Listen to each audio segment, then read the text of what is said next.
Recently, a Ukrainian raid proved far more successful than simply winning ground, setting a domino effect in motion that beheaded a crucial section of the Russian front line and left several gaps wide open. It all began when Ukrainian operators attacked and cleared a Russian strongpoint in the forest of the Liman direction. Ukrainian soldiers can be seen wearing ghillie suits to blend into the forest, helping them avoid detection by Russian soldiers and reconnaissance drones simultaneously while they are moving forward.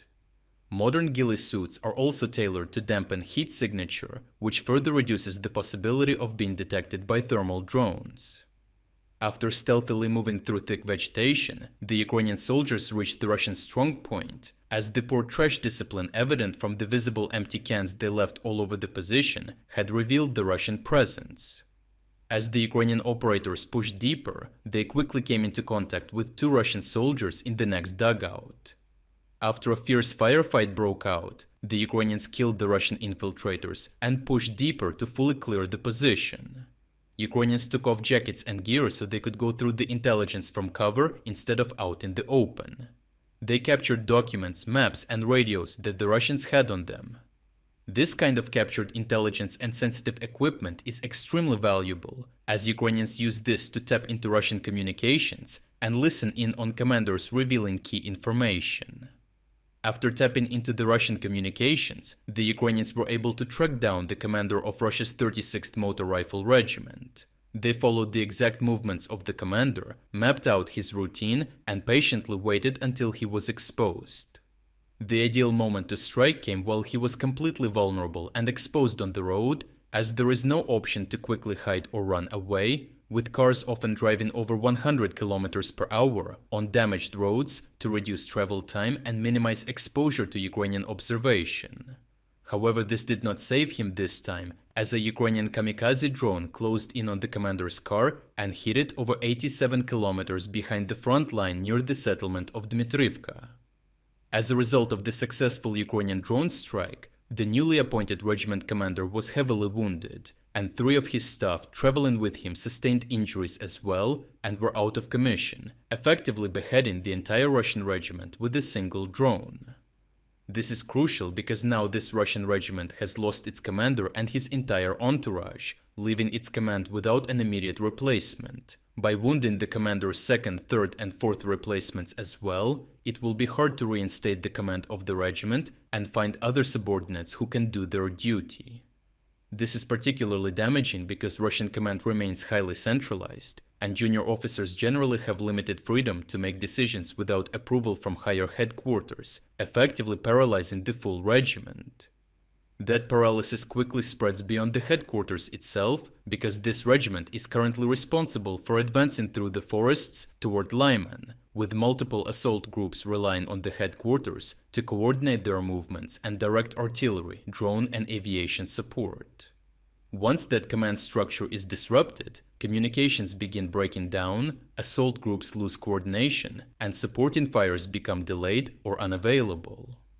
Because modern front lines are tightly interconnected, the neighboring units depend on each other to secure their flanks.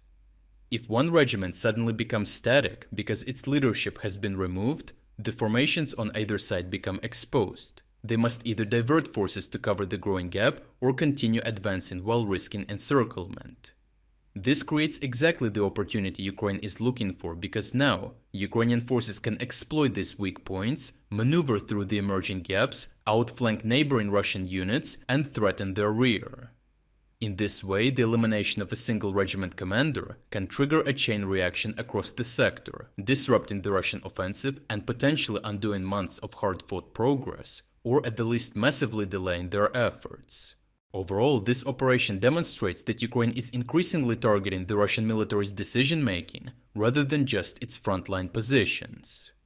By combining intelligence gathered during a small infantry raid with precision drone strikes, Ukrainian forces can paralyze entire formations at minimal cost. The loss of a regiment's command group will create confusion, slow reactions, and disrupt coordination across thousands of troops. Ukraine's strategy is to exploit this chaos immediately, launching follow-on attacks before replacement commanders restore control, thereby turning localized tactical successes into broader operational breakthroughs. To watch uncensored combat footage that we used in this report, check out our interactive news map. Here we are unrestricted by the YouTube policies and can finally show you the full uncut version of what really happened. But what is even more important, this map will give you access to all our analysis of significant events that go far beyond of what we can include in our short daily videos. Finally, we are officially releasing the second generation of our interactive map.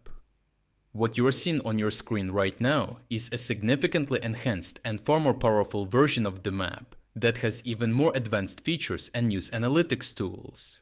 To celebrate the launch of the new map, we are also launching a 50% sale on all subscription plans. Starting from just $4.99, you will not only gain premium access to the map, but you will also unlock all our exclusive strategic updates, frontline overviews, and strategic geopolitics videos. So check out the link in the description to become an exclusive member of our community. I truly appreciate everyone who stepped up to join us. Your support means the world to us.